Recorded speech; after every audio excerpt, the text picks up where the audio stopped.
আসসালামু আলাইকুম। সন্তান হিসেবে প্রথম উপার্জনের টাকা মায়ের হাতে তুলে দেওয়ার স্বপ্নটা ভেঙে যাওয়ার যে কত কষ্ট, আসলে এই কষ্ট কিন্তু কোনো সান্ত্বনা দিয়ে কিন্তু পূরণ করা সম্ভব নয়। আমার মায়ের এই চলে যাওয়ার যে একটা গভীর আঘাত, এই আঘাতটা আমার হৃদয়ের মধ্যে গভীর ক্ষত তৈরি করেছে, যা ভাষায় প্রকাশ করা কঠিন। আমি আপনাদের ভাষায় প্রকাশ করতে পারবো না যে আমি কোন পরিস্থিতিতে আছি। আমার কোনো কিছু আসলে ভালো লাগে না, খেতে ইচ্ছে করে না, ঘুমাতে ইচ্ছে করে না, শুধু মার কথা মনে পড়ে। প্রতিটা মুহূর্তে আমি আমার মাকে খুব মিস করছি। মার কথা, মার শিক্ষামূলক কথাগুলো, কোনো কিছু না বুঝলে মা আমাকে সব কিছু সহজভাবে বুঝিয়ে দিত। আমার জীবনের প্রতিটা মুহূর্তে আমি এখন আমার মার যে কথা, আমার মার যে শিক্ষা, এই সব কিছু আমি মিস করছি। আমার ইউটিউবের প্রথম পেমেন্টের $100 এখন আমার হাতে, কিন্তু যার হাতে তুলে দেওয়ার জন্য দিনরাত পরিশ্রম করেছি, আমার আম্মু আজ আমার পাশে নেই। আমার খুব স্বপ্ন ছিল, খুব ইচ্ছে ছিল ইউটিউবের প্রথম উপার্জনের টাকাটা আমার আম্মুর পা ছুঁয়ে আম্মুর হাতে তুলে দেব, কিন্তু টাকাটা ব্যাংকে আসার ঠিক 2 দিন আগে আম্মু আমাকে একা করে চলে গেল। টাকা তো অ্যাকাউন্টে এসেছে, কিন্তু যে হাসি মুখটা দেখার জন্য এত অপেক্ষা ছিল, সেই মুখটাই আর কখনো দেখা হবে না। আসলে প্রতিটা মানুষের জীবনেই প্রথম উপার্জনের আনন্দটা কিন্তু একটু অন্যরকম থাকে। আর আমার সবচাইতে বড় স্বপ্ন ছিল ইউটিউব থেকে যেদিন আমার প্রথম পেমেন্ট আসবে, সেই $100 আমি আমার আম্মুর হাতে এনে রাখবো, বলবো আম্মু দেখো তোমার সন্তানের কষ্টের ফল। কিন্তু আল্লাহ হয়তো আমার ভাগ্যে সেই আনন্দটুকু লেখেনি। ব্যাংক থেকে টাকাটা তোলার মাত্র 2 দিন আগে আম্মু আমাদের সবাইকে ছেড়ে না ফেরার দেশে চলে গেল। টাকাটা যখন হাতে নিলাম, আনন্দ হওয়ার বদলে চারপাশটা আমার একদম শূন্য মনে হচ্ছিল। যে আম্মু আমার প্রতিটি রান্নার ভিডিওর পর প্রথমে প্রশংসা করতো, কোনো ভুল হলে শুধরে দিত, রাত জেগে কাজ করার সময় পাশে এসে বসে থাকতো, সেই মানুষটাই আজকে নেই। প্রথম পেমেন্টের এই টাকাটা আমার কাছে শুধু কিছু কাগজ বা অর্থ নয়, এটা আমার আম্মুর দোয়ার ফসল। আমি জানি আম্মু আজ আমার পাশে নেই, কিন্তু ওপর থেকে ঠিকই আমাকে দেখছে এবং আমার জন্য দোয়া করছে। আম্মু, তোমার দেয়া শিক্ষা আর ভালোবাসাই আমার সারা জীবনের সবচেয়ে বড় অর্জন। তুমি যেখানেই থাকো ভালো থাকো। আসলে মা বাবা থাকা অবস্থায় আসলে মা বাবার মূল্যটা আসলে বোঝা যায় না। এটা শুধু মা বাবা না, যে কোনো মানুষ পৃথিবীতে যখন বেঁচে থাকে, জীবিত অবস্থায় থাকে, আসলে তখন আমরা মানুষের যে না থাকার অনুপস্থিতি, এটা কিন্তু আমরা যখন মানুষ না ফেরার দেশে চলে যায় তখন কিন্তু আমরা এটা অনুভব করতে পারি। আর সবচেয়ে বড় কথা হচ্ছে যে মা বাবার তুলনা কিন্তু অন্য কারোর সাথে কিন্তু কখনোই দেয়া যায় না। তো আমি আমি আসলে কথা বলতে পারছিলাম না, আমার এতটা কষ্ট হচ্ছিল। আমি ভিডিওগুলো বানাচ্ছিলাম, যখন আমি ভয়েস দিচ্ছিলাম আমার এত কষ্ট হচ্ছিল, আমি ভয়েস দিতে পারছিলাম না। আম্মুকে আসলে অনেক মিস করছি। আমার প্রতিটা কাজে, প্রতিটা পদক্ষেপে আমি আমার আম্মুর কথাগুলো সবসময় মনে পড়ে। আমি এখন কোনো কাজে আমি কোনো পাই না, উৎসাহ পাই না। আমার আম্মু আমাকে এতটাই সাপোর্ট করেছে যে আমি আপনাদের ভাষায় প্রকাশ করতে পারবো না।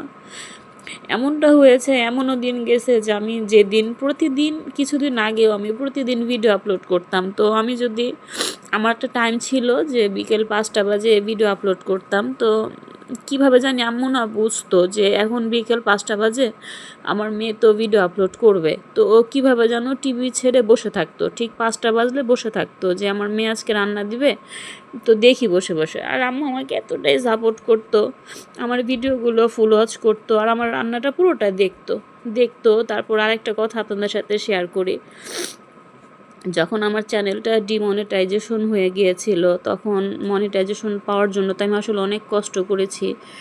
তারপর আমি যখন লাইভে আসতাম তখন আম্মু আমাকে বলতো যে আমি তোমাকে সাপোর্ট করব, তুমি টেনশন করো না মা, তুমি তোমার কাজ চালিয়ে যাও, আমি তোমাকে সবসময় তোমার জন্য আমি দোয়া করি, তুমি সফলতা অর্জন করো। তো আসলে মার এই কথাগুলো আমার হৃদয়ের ভিতরে এমনভাবে গেঁথে আছে যে আমি এগুলো ভুলতে পারতেছি না।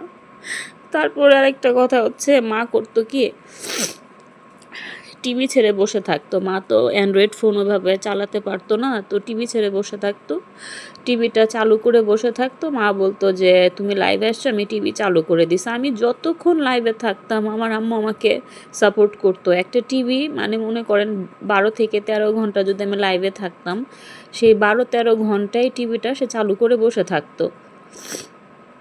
তো মাঝে মাঝে আমাকে এমনভাবে সাপোর্ট করেছে, আমি আসলে এগুলো ভুলতে পারছি না। এটা শুধু আমার ক্ষেত্রে না, যে কোনো মানুষ এ পর্যায়ে থাকলে হয়তো তার এরকম অনুভূতিগুলো হতো। কিন্তু না, আমি এখন কোনো কাজে কোনো মনোযোগ বসাতে পারি না, কোনো ভিডিও করতে পারি না, কোনো রান্না করতে পারি না, কোনো কিছু করতে পারি না। আমার ভালো লাগে না আসলে কোনো কিছু। আপনাদের সাথে আরও একটা কথা বলি, আসলে প্রতিটা মানুষের জীবনে মা বাবা থাকাটা খুবই দরকার, খুবই প্রয়োজন। প্রতিটা মানুষের জীবনে আসলে মা বাবা থাকাটা খুবই গুরুত্বপূর্ণ। মাকে রেখে বাবাকে বলবো যে বাবা গুরুত্বপূর্ণ, আবার বাবাকে রেখে মাকে বলবো যে মা গুরুত্বপূর্ণ না। একটা মেয়ে বলেন ছেলে বলেন, দুইজনের ক্ষেত্রেই, সব সন্তানের ক্ষেত্রেই মা বাবা থাকাটা জরুরি। তবে মা যতটুকু একটা সন্তানকে কেয়ার করবে, যেভাবে করবে, সেটা কিন্তু বাবা আসলে কখনোই পারে না। যেমন ধরেন একটা সংসার থেকে যদি বাবা চলে যায়, তখন কিন্তু মা পুরো সংসারকে সামলাতেও পারে, আবার দেখা যায় সন্তানকেও টেক কেয়ার করতে পারে। তো দেখা যায় যে সন্তানকে টেক কেয়ার করা, তারপর সংসারে কাজকর্ম সব কিছুই কিন্তু মা একা হাতে সামলায়, মা সব কিছু সামলাতে পারে। তো এখানে আমি বলবো যে মা যেটা পারে সেটা কিন্তু আবার বাবা পারে না। তো একটা সংসারে মা বাবা দুইজনই থাকা গুরুত্বপূর্ণ, কিন্তু মা যে কি জিনিস, মা যে কি, আমি আসলে কি হারিয়ে ফেলেছি, আমি আসলে কথাগুলো বলতে পারছিলাম না। আমার খুব কষ্ট হচ্ছিল, মানে একদম বুক ফাটা কান্না হচ্ছিল আমার এতটা খারাপ লাগছিল, আমি ভিডিও বানাতে পারছিলাম না, ভয়েস দিতে পারছিলাম না, আমার খুব কষ্ট হচ্ছিল আসলে। তো আপনাদের সাথে একটা কথাই বলি যে প্রতিটি মানুষের জীবনেই কিন্তু মা বাবা উভয়েরই কিন্তু দরকার। তো আপনাদের যাদের কাছে মা বাবা আছে বা মা বাবা এখনও মানে জীবিত আছে, মানে আল্লাহ তাআলা এখনও তাদেরকে বাঁচিয়ে রেখেছেন, আপনারা অবশ্যই মা বাবাকে গুরুত্ব দিবেন, মা বাবাকে ভালোবাসবেন। তারা চলে গেলে তখন আসলে তাদের না থাকার যে শূন্যতা, সেটা কিন্তু আপনারা সেই মুহূর্ত থেকে বুঝতে পারবেন, যেটা আমি এখন প্রতিটা মুহূর্তে ফিল করছি যে আমার মা বাবা পৃথিবী থেকে চলে গেছে, আমার আসলে কিছুই নাই, আমি একদম এতিম হয়ে গেছি। আমার মা বাবা, চাচা চাচি, দাদা দাদি, নানা নানি, আসলে চাচা ফুপু ফুপা কেউ নাই, সবাই চলে গেছে না ফেরার দেশে। তো সবই হচ্ছে আল্লাহ তাআলার ইচ্ছা, আল্লাহ তার বান্দাকে নিয়ে যাবে, এটা আমাদের মেনে নিতেই হবে। তো এখানে কোনো কিছুই করার নাই। তো এখন আমাদের উচিত সবাইকে যার যার মা বাবার জন্য একটু দোয়া করা। তো আমি নামাজ পড়ি, ইনশাল্লাহ নামাজ পড়ে আমার মা বাবার জন্য আমি দোয়া করি, যাতে আল্লাহ আমার মা বাবাকে জান্নাতবাসী করে। আপনারাও প্লিজ একটু দোয়া করবেন আমার মা বাবার জন্য, যাতে আল্লাহ আমার মা বাবাকে জান্নাতবাসী করে। তো আসলে আমি ভিডিওতে অনেকগুলো কথাই বলেছি, যদি আমার ভিডিওর মাঝখানে কোনো ভুল হয় বা ভিডিওর ভিতরে যে আমি কথাগুলো বলেছি এখানে যদি কোনো ভুল ত্রুটি থাকে, আপনারা প্লিজ একটু ক্ষমা দৃষ্টিতে দেখবেন।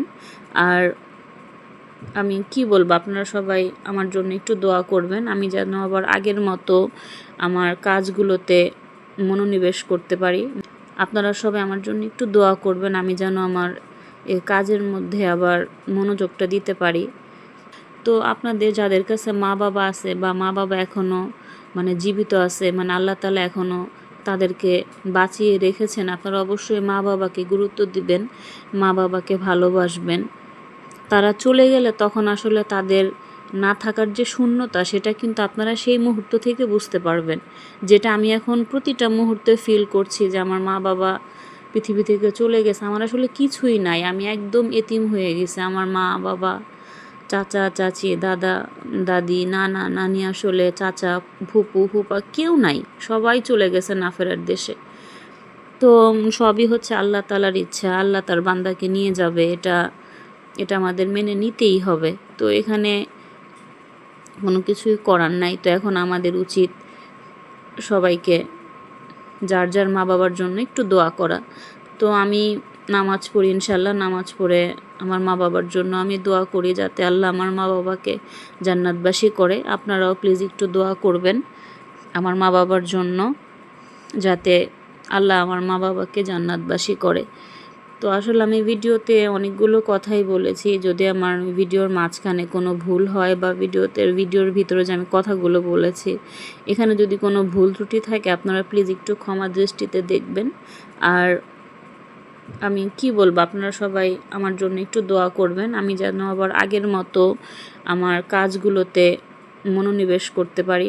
আজকে এই পর্যন্তই, আবার দেখা হবে নতুন কোনো ভিডিওতে। সে পর্যন্ত সবাই ভালো থাকবেন, সুস্থ থাকবেন। আসসালামু আলাইকুম।